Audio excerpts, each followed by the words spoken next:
Você já parou para pensar que a alimentação pode ser a sua maior aliada na prevenção e no tratamento do câncer? O Elas Mais recebe a nutricionista Mariana Gavioli, especialista no acompanhamento de pacientes oncológicos, e juntas nós vamos te mostrar como que ciência e escolhas se encontram no prato.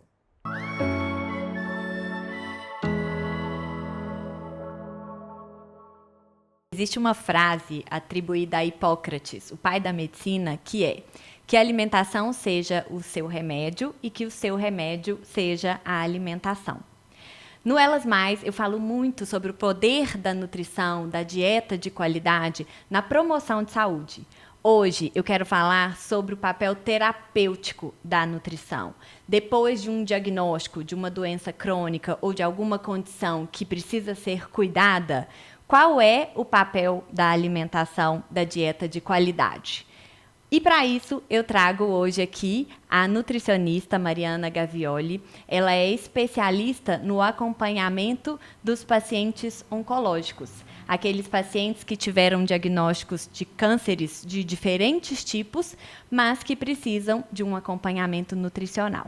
É fundamental no planejamento terapêutico que a dieta esteja incluída, tanto para o acompanhamento quanto para a recuperação e ainda mais depois da cura. Eu trago aqui a Mariana.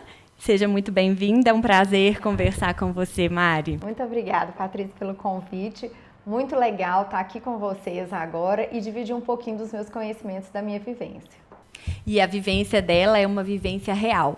Nós, enquanto médicos, muitas vezes a gente orienta o caminho, mas a gente não cruza o rio dos pacientes.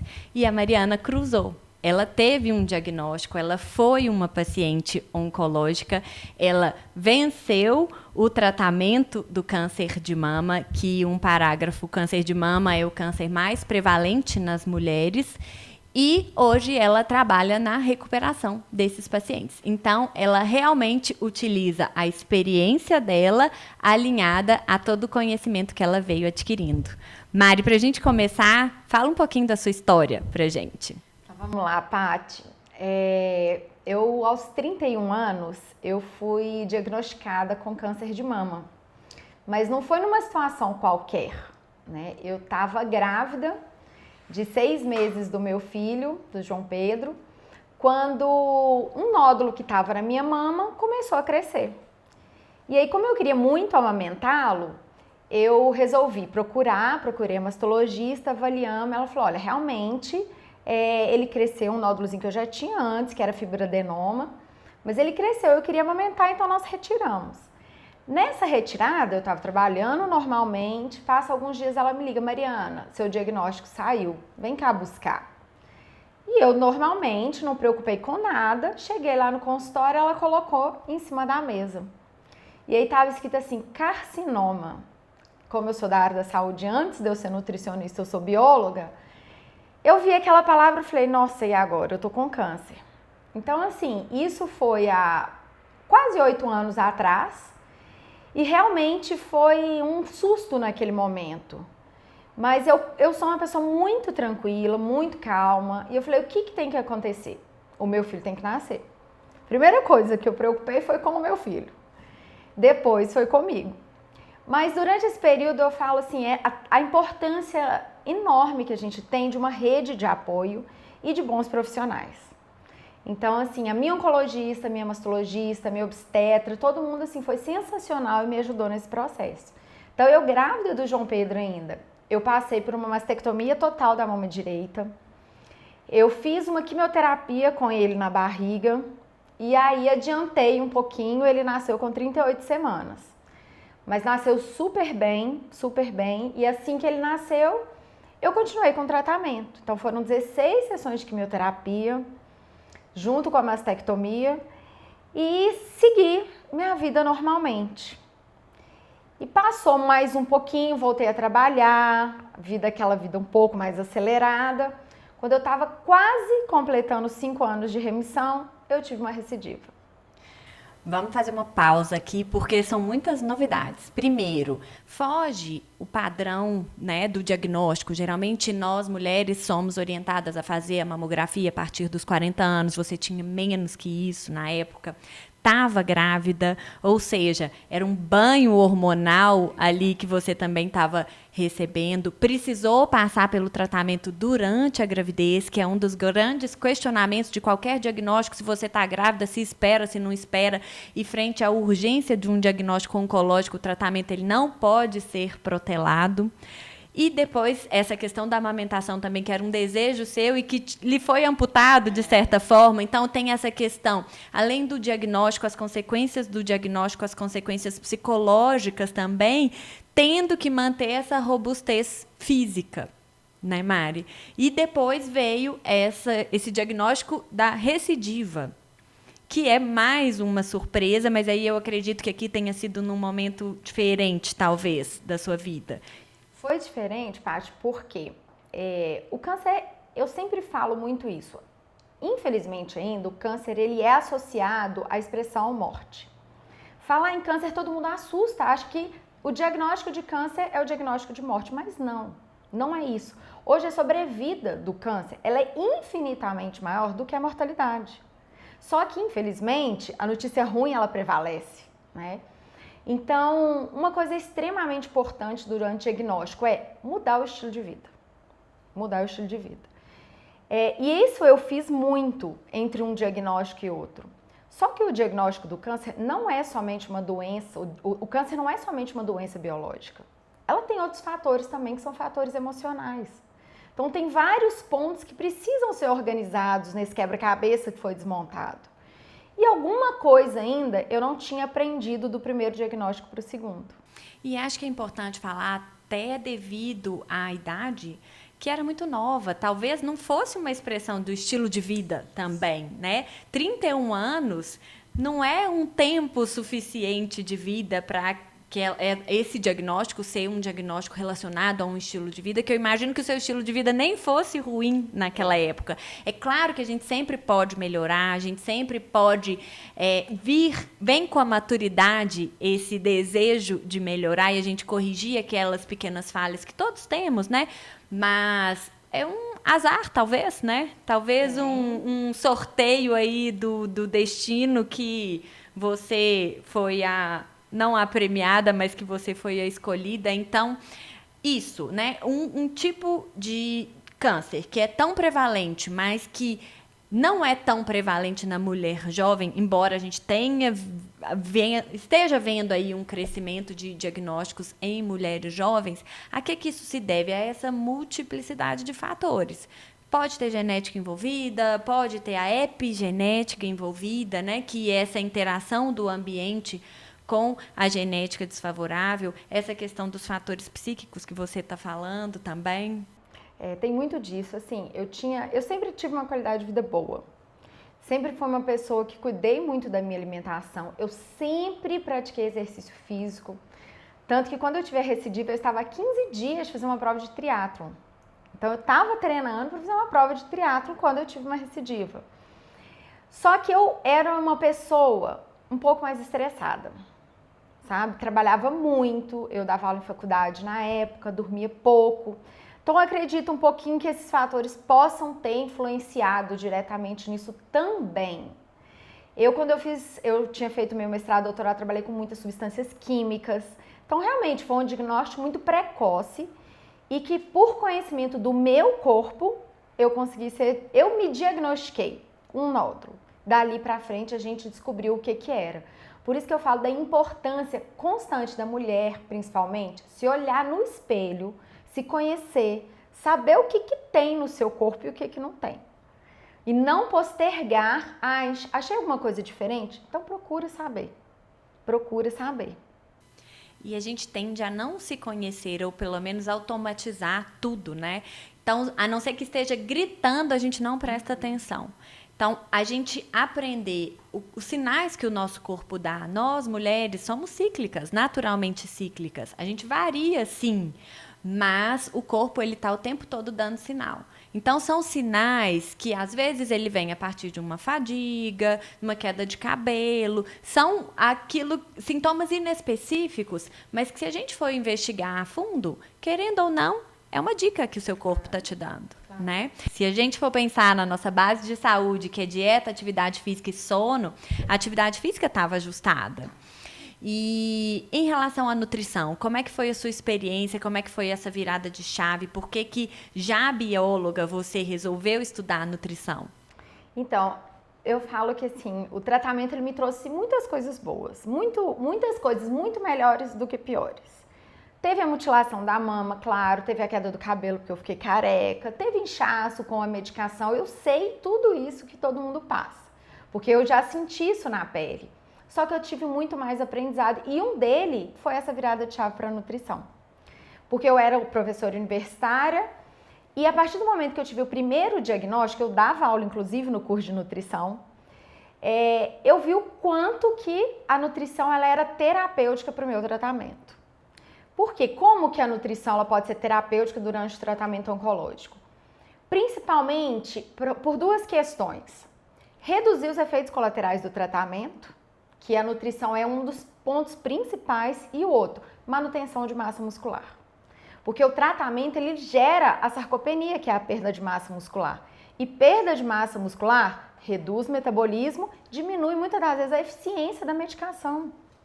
Então eu vi na nutrição uma oportunidade de ter um diagnóstico, passar pelo diagnóstico de uma forma muito melhor. E foi a partir daí, então, que eu resolvi sair de onde eu estava como professora universitária e voltar para a sala de aula e fazer um curso de graduação. Interessante você falar sobre essa questão da perda de massa muscular, que é algo também que eu venho trazendo aqui rotineiramente, essa poupança que é importante que a gente faça, mas no contexto oncológico, do ponto de vista médico, o que acontece? A célula maligna é aquela célula autônoma, que perde o controle, que seria o controle normal daquele tecido, seja ele qual for. Então, é uma célula que ela tem uma demanda metabólica muito aumentada.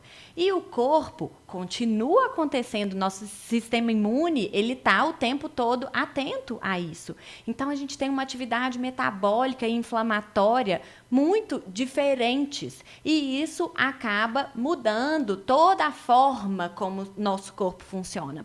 E ele vai, sim, mobilizando as reservas de energia e vai sempre recrutando esse nosso sistema imune. E isso tudo é proteína. Então, a gente vai se desnutrindo também, tanto do ponto de vista qualitativo quanto quantitativo. Então, é muito comum, existe até um nome técnico para isso, naqueles casos mais graves, que é a caquexia do câncer, que é aquela desnutrição tão importante que é basicamente usar todas as reservas que você tinha. E isso no meio de uma batalha, que você precisa de munição. Então, como que a nutrição é importante nesse sentido, em que está tudo acontecendo e tem que ser chamada a atenção para aquilo ali, que é o que a gente faz todo dia, que é comer, né? Exatamente. Assim, são coisas... Comer é uma coisa natural. É uma coisa natural. Mas durante o tratamento, é isso que a Paty falou. Essa demanda energética metabólica do corpo, ela é muito aumentada. Muito. Tanto da célula tumoral quanto do próprio corpo, tentando combater aquele invasor que está dentro dele. Então, a pessoa, muitas das vezes, durante o tratamento, ela perde a vontade de comer. Ela perde, só que ela precisa se alimentar. Então, a nutrição, ela vem nesse ponto. A pessoa precisa se nutrir, porque a desnutrição, ela vai contra o tratamento. Muitas das vezes, o tratamento nem evolui, porque a pessoa começa a ficar desnutrida. Então, é extremamente importante, eu sempre trabalho isso com todos os meus pacientes, fazer um consumo adequado de proteína e de comidas de verdade. Por que as comidas de verdade? Porque ela tem um boom de nutrientes, micronutrientes, macronutrientes, vitaminas e minerais que vão ajudar esse sistema imunológico a trabalhar, vão ajudar o processo inflamatório que o corpo está passando, porque o corpo inflama muito. Se você está passando por uma situação de atividade do câncer, o corpo está extremamente inflamado. Então, a nutrição, ela vem com esses pontos de manutenção da massa muscular, então a gente precisa da proteína. Muitas das pessoas viram para mim e falam assim, ai Mari, como que eu melhoro minha imunidade? Qual alimento que eu tenho que comer para melhorar a minha imunidade? A minha resposta é sempre, precisamos comer proteína. Porque as células de defesa do nosso corpo vêm de onde? Dos aminoácidos que vêm da proteína. Então é um ponto principal. Ah, mas muitas das pessoas não conseguem comer carne. Eu tenho muitos pacientes, dependendo do tipo de tratamento, não conseguem comer carne. E carne vermelha. Ficou com aquele gosto ferroso na boca, realmente. Gente, existem outros tipos de proteína a não ser carne. Tem ovo, tem leite para quem não está com problema intestinal, não tem nenhuma intolerância ou alergia, os iogurtes e outra coisa, várias preparações que podem ser feitas com proteína. Não precisa ser necessariamente a carne.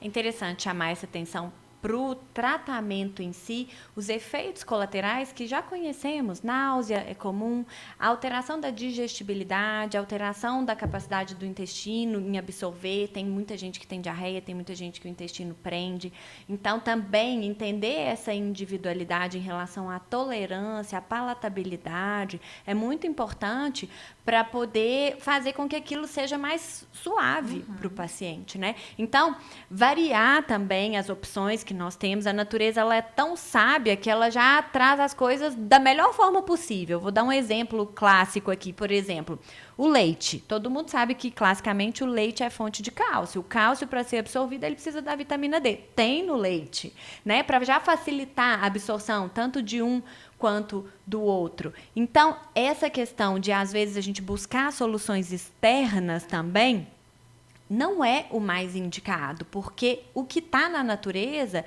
ele já vem como tem que ser, basicamente. Então, como a gente vai combinar, como a gente vai expandir esse leque, vai depender, obviamente, da individualização. Tem gente que não gosta, tem gente que não tolera, tem gente que tem as suas restrições habituais, e isso tem que ser respeitado.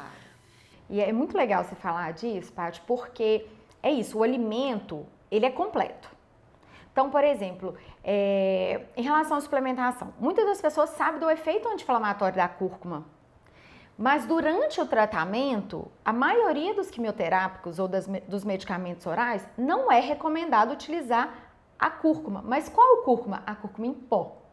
Aquela cúrcuma que está em cápsula. Por quê? É extraído um composto único da cúrcuma que chama curcuminoide. A curcumina está dentro, é um dos grupos dos curcuminoides. Quando você tem a cúrcuma como um todo, são várias vitaminas e minerais que estão dentro do alimento que fazem, vamos dizer assim, uma simbiose, que faz um equilíbrio entre eles. E aí eles conseguem, quando a pessoa consome, não gera alteração durante o tratamento. Então, por exemplo, posso comer um arroz com açafrão? Claro. Posso pegar um pedacinho da raiz da cúrcuma e colocar num suco para fazer? Pode. Agora, posso consumir a cápsula isolada da cúrcuma? Não. Porque aí vai ser o único efeito de um único composto ativo da cúrcuma que pode ter um efeito exacerbado no corpo. Por isso que é muito individualizado todo o processo do tratamento oncológico. E aqui tem essa questão que é uma falácia também, de que tudo que é natural é permitido. Nem tudo que é natural é saudável. A gente tem que lembrar de vários exemplos de coisas que estão na natureza e não necessariamente são saudáveis. E em relação ao tratamento, não somente do câncer, de doenças crônicas, às vezes essa falsa premissa de ser natural pode acabar atrapalhando. A gente tem que lembrar que existe competição, que existe potencialização de efeito ou ainda minimização de efeito, efeitos colaterais aos quais o paciente pode ser exposto também. Então, não é tudo que pode, não é porque é natural que pode, isso também tem que ser individualizado. E é super importante esse ponto também, porque isso você falando, é porque é natural, pode. Não é assim mesmo. Um exemplo clássico, chás. Tem muitos chás que não são indicados, principalmente com quimioterapia. Por quê? Metabolização de chá e de medicamento ocorre aonde? No fígado. E aí pode acontecer. Um exemplo clássico, o tal do chá de pariri. Não sei se você já ouviu falar, mas é um dos principais chás que aparecem para paciente oncológico. Então, assim, chega no consultório, posso tomar o chá de pariri? É muito recorrente isso. Só que o chá de pariri, ele pode ter interação com vários quimioterápicos e pode acontecer o quê? Superexpressão daquele composto da medicação. Então pode ser tóxico. Então tem outros que têm o mesmo local de metabolização que pode reduzir realmente o efeito. Então, por exemplo, o chá verde, não é recomendado o consumo de chá verde quando o paciente está fazendo bloqueio hormonal, por exemplo, com tamoxifeno, que é um medicamento, que é um bloqueio hormonal que faz para mulher que tem câncer de mama, que é hormonal responsivo. Então, assim, por isso que a nutrição oncológica ela é tão específica e tão individualizada. Se a pessoa, o câncer que eu tive foi o triplo negativo. O que eu tive vai ser diferente de uma outra paciente minha que teve também um triplo negativo, porque nossa genética é diferente, nossos hábitos alimentares são diferentes. Então, o que eu passei, como eu me tratei, é diferente de como o paciente está tratando. Então, essa questão da individualidade é muito importante mesmo durante o tratamento. E é interessante porque isso envolve o ambiente. Muitas vezes as pessoas são induzidas a usar determinadas coisas, chás, substâncias, com esse pretexto de serem naturais, por pessoas que estão querendo ajudar mesmo, né? Então, trazer isso também para o ambiente da família, quem está cuidando, também tem que ser orientado nesse sentido. Porque às vezes a intenção é boa, mas o resultado não vai ser tão bom. É igual a preparação de comida. Muitas das vezes o paciente ele tem as náuseas, o cheiro da comida vai nausear a pessoa. E aí a preparação que faz daquele alimento, muitas vezes não pode ser o mesmo que está sendo preparado em casa, porque o tempero é muito forte, até a textura do alimento, a temperatura do alimento, tudo isso influencia na questão de náusea do paciente.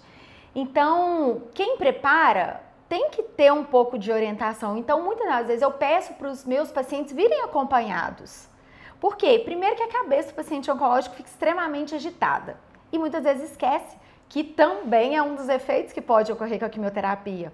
Momentaneamente você tem uma dificuldade de memória recente.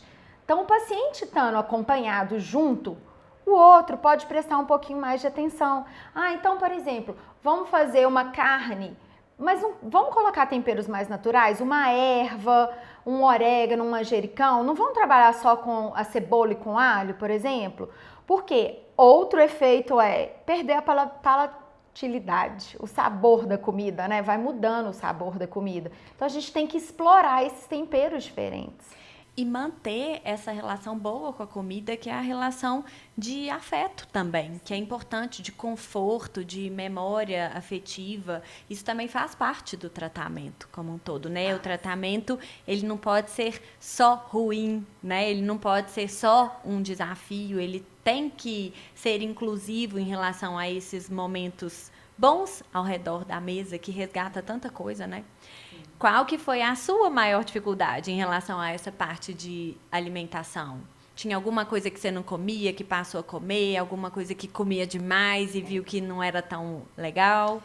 Varia muito isso mesmo, sabe? A parte de tratamento para tratamento. Mas o que eu tive muita dificuldade, e que aí eu sei, entendo quando o paciente fala comigo, é a carne. Carne vermelha ficou com um gosto muito de ferro.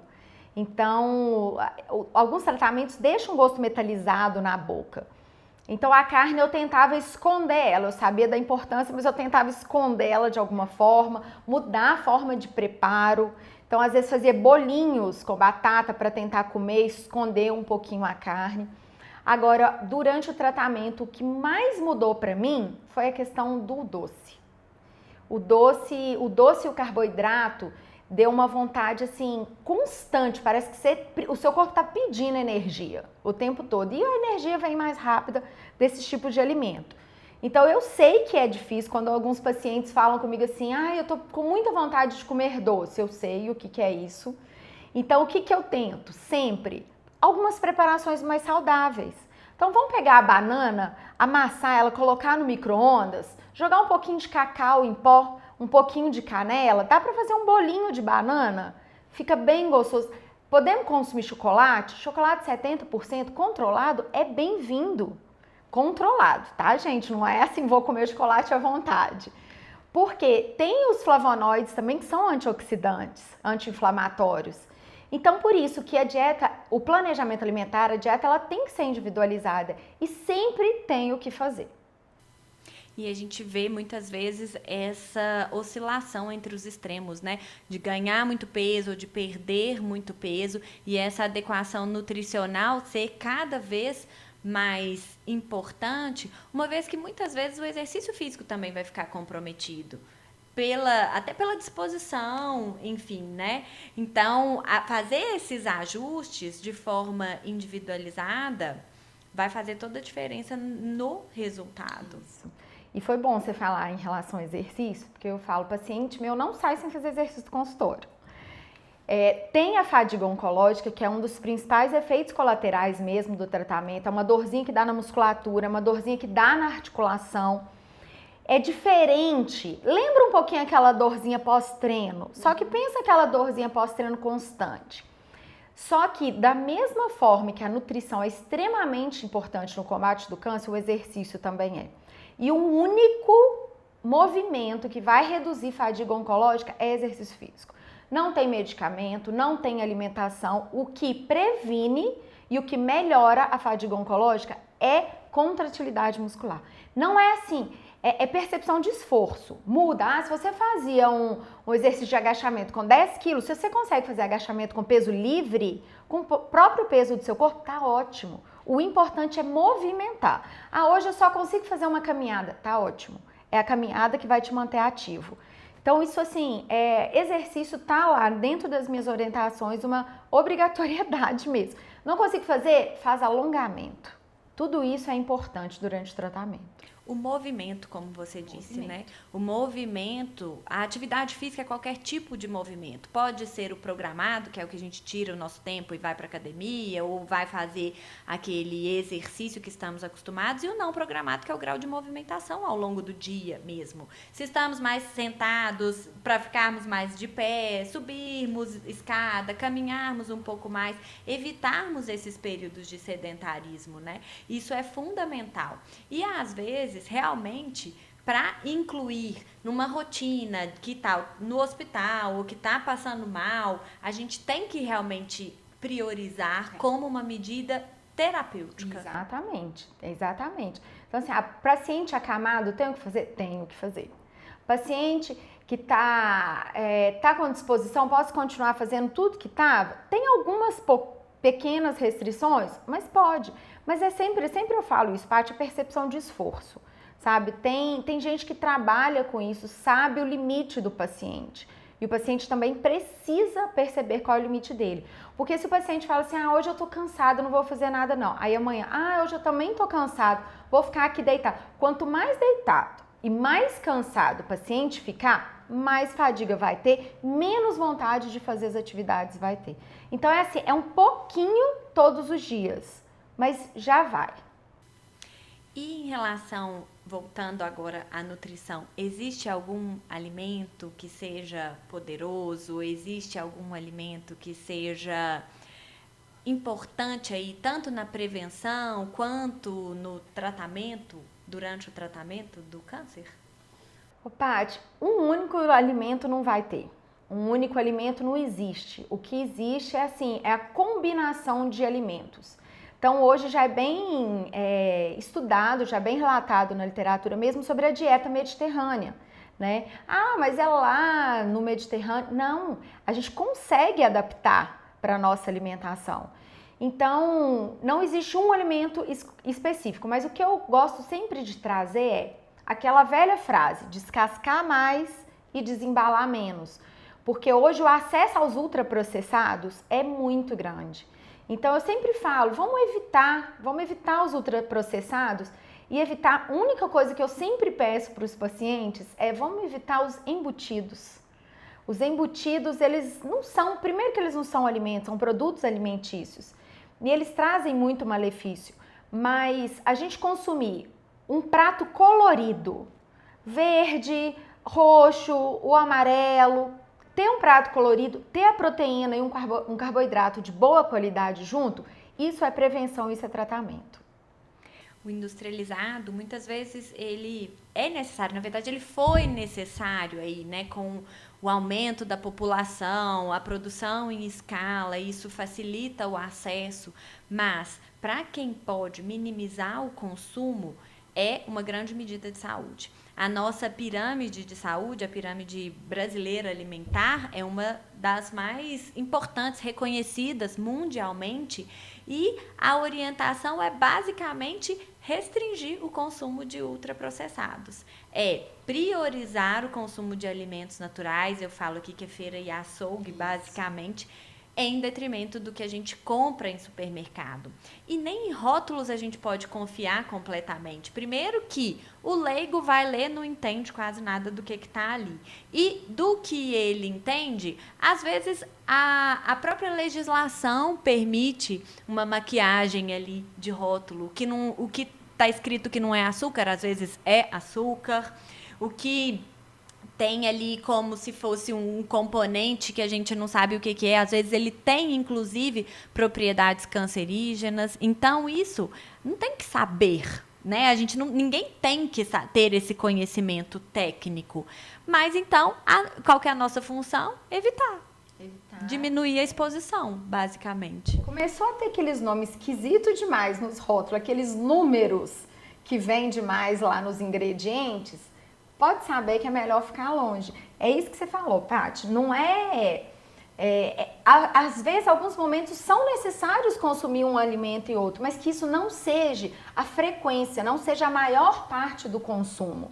Porque, por exemplo, durante o tratamento, às vezes precisa de suplemento. O suplemento é industrializado, mas precisa pontualmente para aquele momento. Importantíssimo. Falar sobre isso, o que é necessário de adicionar, né? Se a base está boa, a gente precisa de muito pouco, isso é um fato, né? Se a gente tem aquela base alimentar boa, variada, mesmo que a gente seja restritivo ou que a gente seja seletivo, se a gama de alimentos ao qual a gente é exposto é grande, essa seletividade ela ainda vai ser controlada, ela não vai ser tão do mal. E isso em todas as fases da nossa vida.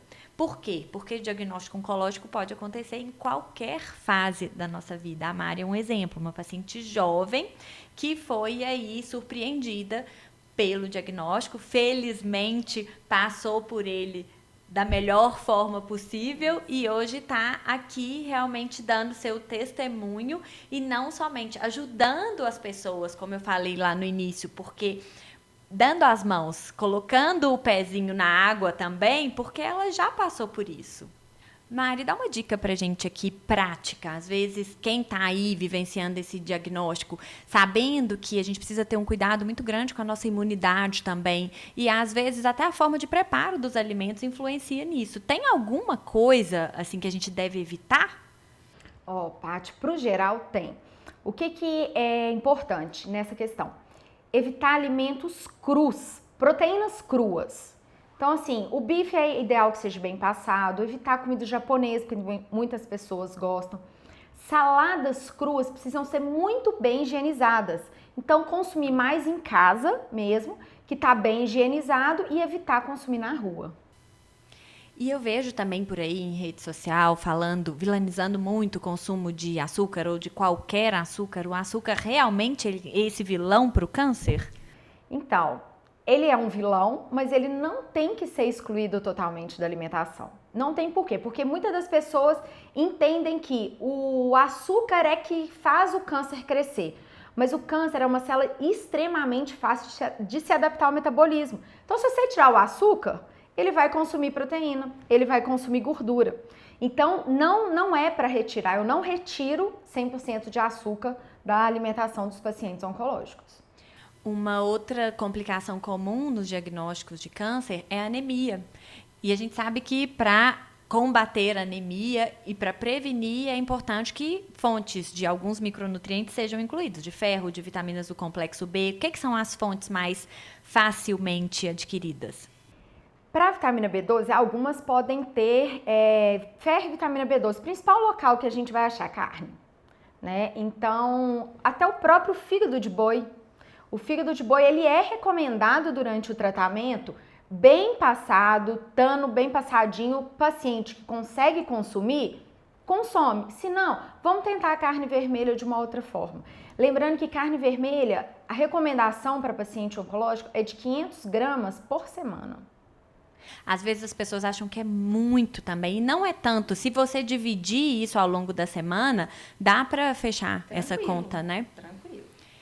E outra questão também, o intestino também fica muito atrapalhado durante o tratamento. Às vezes prende, às vezes solta. Então, eu imagino que o consumo de fibras também deva ser ajustado. Onde que a gente pode encontrar essas fibras?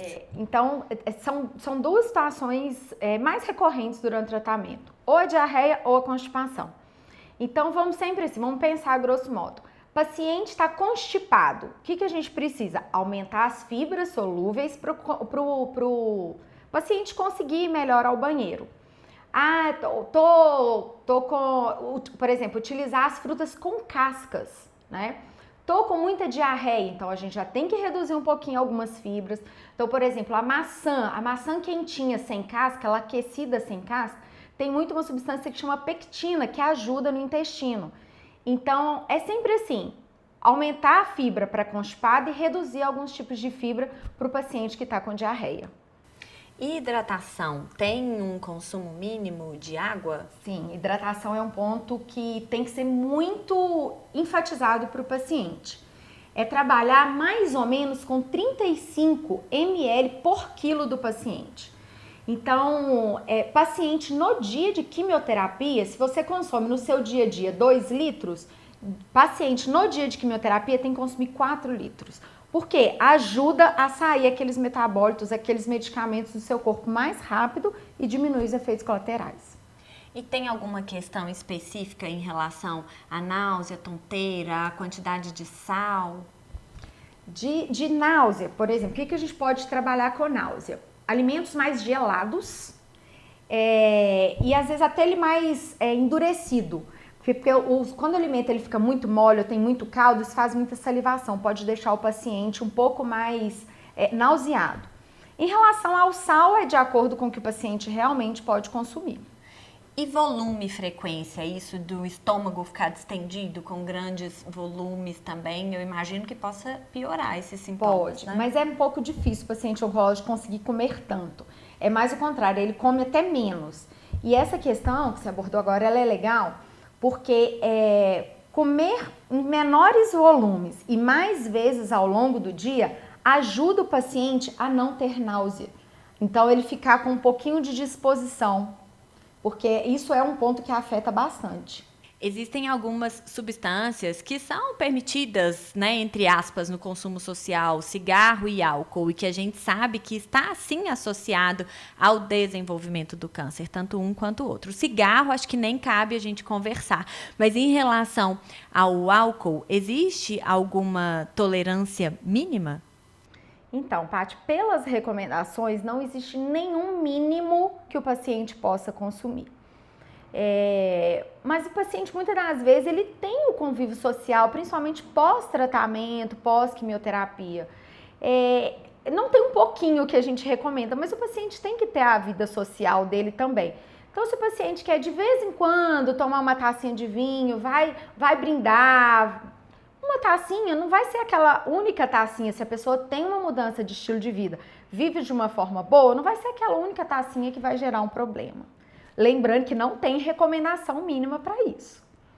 E em relação aos suplementos, que também é um tópico que as pessoas têm muita curiosidade de saber, porque a gente é bombardeado o tempo todo por coisas novas, por nomes novos que muitas vezes a gente nem sabe para que serve. Às vezes o paciente chega no consultório e me apresenta alguma coisa que eu não sei o que é ainda e que eu tenho que estudar, mas tenho que estudar já sabendo a resposta, que não temos evidência suficiente para aquilo. Em relação ao paciente oncológico, quais os suplementos que têm algum nível de evidência?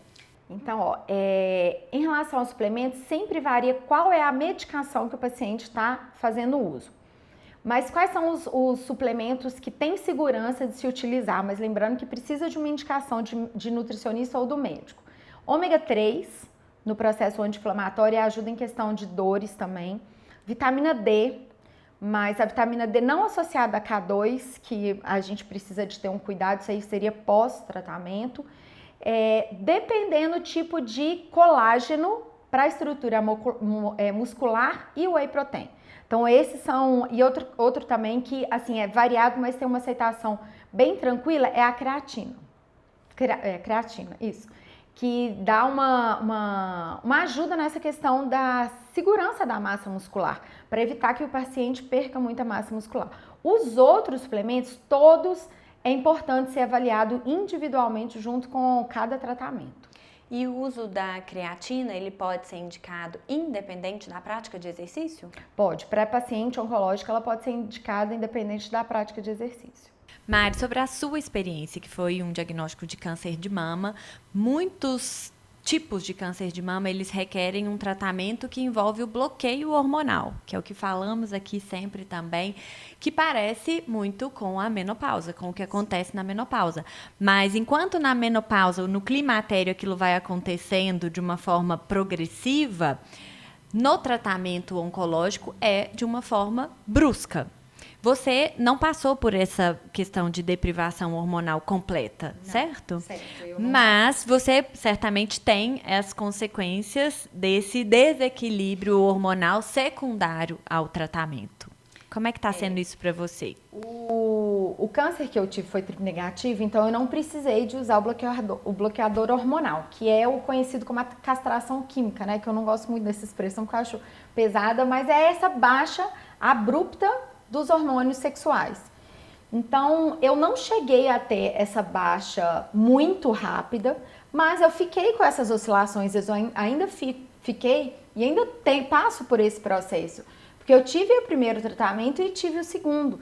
Então, no segundo tratamento, eu demorei quase um ano para voltar a menstruar de novo. Então, com isso, eu tive um ganho de peso grande.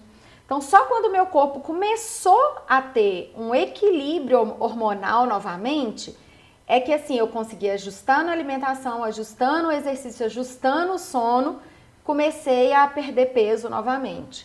Que é uma das maiores dificuldades que o paciente enfrenta pós-tratamento. Que é esse restabelecimento desse novo ponto de equilíbrio, porque o perfil hormonal agora é diferente. Isso. Você menstrua normalmente? Não normalmente, mas eu ainda menstruo. Então eu fico assim, tem vezes que eu menstruo, fico 3, 4 meses sem menstruar, aí fico uns 20 dias menstruada. Então tô bem oscilante ainda. Irregular nesse sentido. Bem irregular. E tem uma previsibilidade de fertilidade, alguma coisa assim? Então, eu cheguei até a fazer alguns exames, sabe, Patrícia? Mas meu endométrio tá muito fininho, eu tenho pouquíssimos folículos, então, assim, não sei muito bem como tá o funcionamento do meu corpo direito, mas...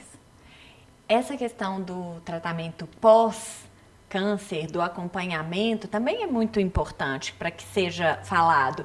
Como que vai ser essa nova fase de vida? Mariana hoje tem 40 anos e é como se estivesse aí num climatério, numa menopausa precoce. E a gente passa isso com mulheres saudáveis, mas isso é muito mais acentuado quando acontece bruscamente.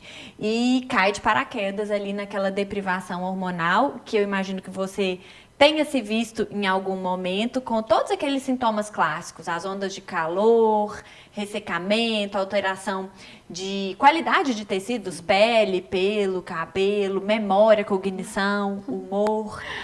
Patrícia, você falou todos que eu tive. Realmente, eu tive tudo isso. Logo que acabou o tratamento, eu não dormia por causa dos fogachos noturnos, que é aquele calorão que dá. Memória, eu não lembrava o nome das coisas, eu ainda sinto, é uma consequência que eu fiquei ainda da quimioterapia, principalmente com nome, eu tive muito cansaço. Então, se você dormia, acordava, falava assim, nossa, eu já tenho que acordar. Então, assim, o corpo ele precisa de sofrer adaptações, ele demora um tempo, eu sempre falo com as minhas pacientes, demora um tempinho, porque não, é uma adaptação, o corpo tem que, entender, tô com menos hormônio desse, deixa eu produzir esse aqui agora, até chegar num equilíbrio, não é fácil.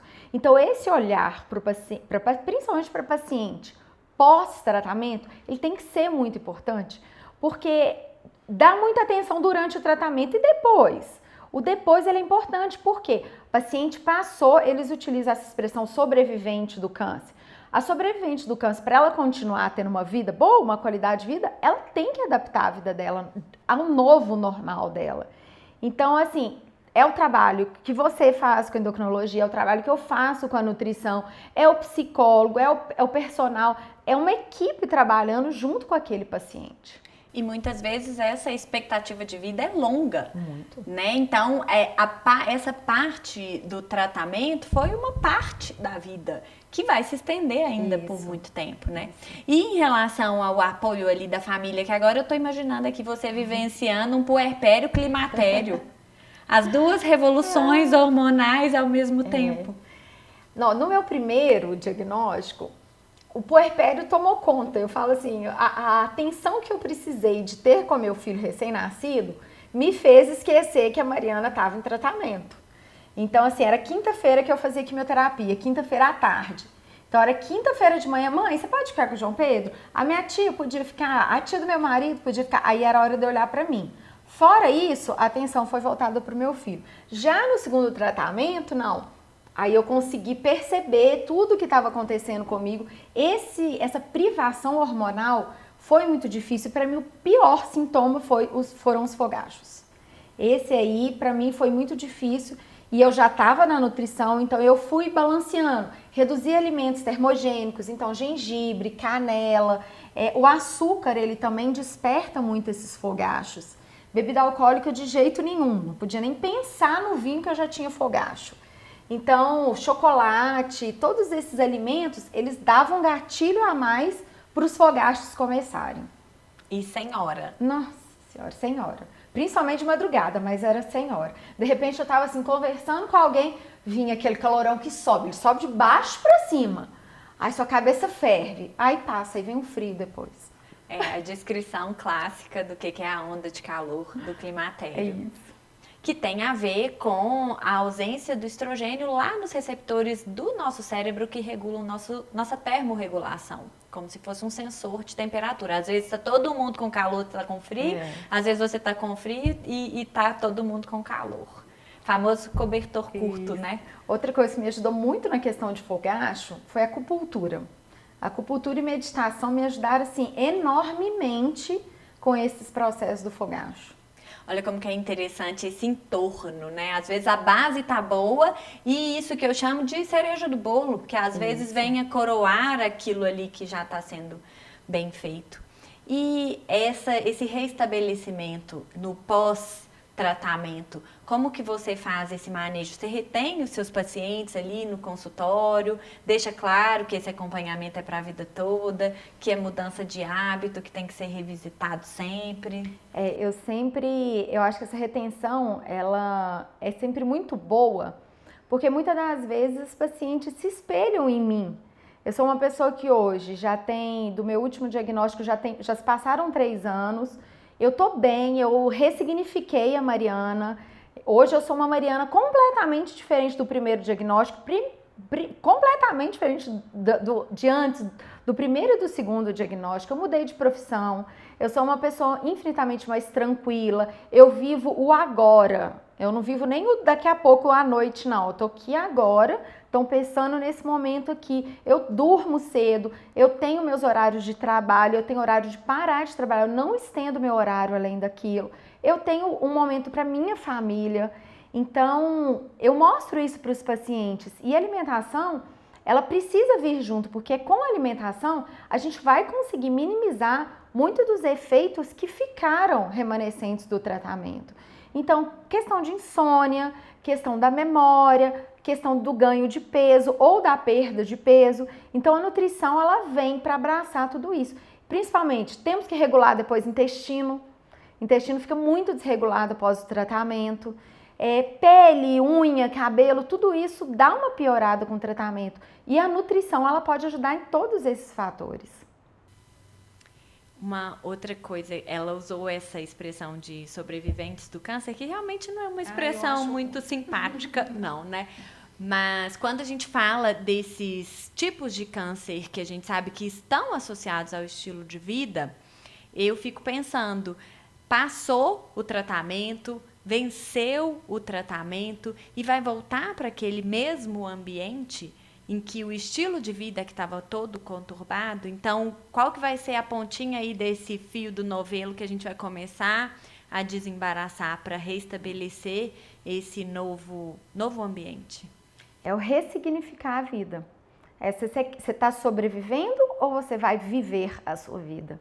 Então, se você já conseguiu encontrar vários gatilhos que te geravam estresse, que deixava a sua vida com uma qualidade ruim, se você conseguiu identificar isso, vai mudar. Eu sempre falo, não é por que eu estou tendo câncer, é para que eu estou passando pelo câncer.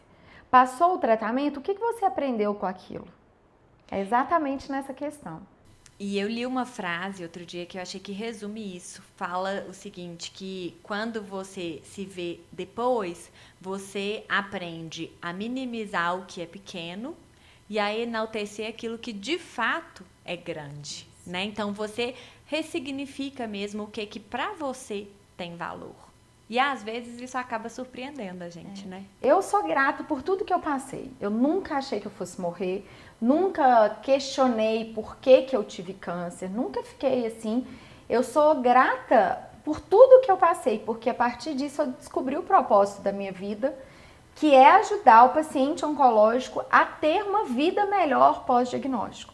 É passar pelo tratamento de uma forma mais leve e ter uma vida boa após passar por todo esse processo. E o papo, quando é bom, passa muito rápido, né? Vamos já caminhando para o nosso final, Mário, adorei. Tem muita coisa que eu aprendi aqui também, porque quando não é algo que a gente trabalha diretamente, a gente precisa estudar e quando vem de uma fonte confiável, a gente já pega ali o trabalho pronto. Queria finalizar aqui, a gente tem um quadro que eu chamo de confessionário, que é uma surpresinha mesmo aqui no final. Mas para você, eu queria perguntar qual que foi o legado do câncer assim na sua vida? O que ele deixou de bom para você? Nossa, tanta coisa nova. E primeiro, a gente em primeiro lugar. Isso é uma coisa que muitas das vezes nós mulheres esquecemos da gente. Então, uma das coisas que eu mais aprendi é eu em primeiro lugar, na frente do meu filho, do meu marido, amo todos, cuido de todos, mas primeiro eu olho pra mim. Porque se eu não estiver bem, eu não consigo cuidar do outro. É a famosa máscara de oxigênio no avião, né? Quando a gente aprende isso, que isso não é um egoísmo, muito pelo contrário. Eu só vou conseguir ajudar o outro se eu estiver bem, se eu estiver inteira. Isso mesmo. Sigamos inteiras todas aqui, então. E foi um prazer ter esse bate-papo com você. Admiro muito a sua fortaleza. Obrigada. E o seu propósito aí de seguir nessa linha de frente aí. Infelizmente, o diagnóstico de um câncer ainda tem um estigma muito grande, mas em paralelo também as coisas vêm acontecendo, vêm evoluindo, a ciência está aí a nosso favor e temos bons profissionais para sermos conduzidos aí. Obrigada, Mari. Muito obrigada pelo convite, foi um prazer estar aqui com vocês. Se você gostou desse episódio, compartilhe com outras mulheres que também estão em busca por uma vida mais leve, longa e com propósito. Aproveita também para seguir o podcast e explorar os outros temas já disponíveis lá. Tem muita conversa boa te esperando. E me conta o que você achou. Suas dúvidas, sugestões e temas que gostaria de ver por aqui fazem toda a diferença. Deixa seu comentário lá no Instagram ou na plataforma em que você estiver me ouvindo e até a próxima.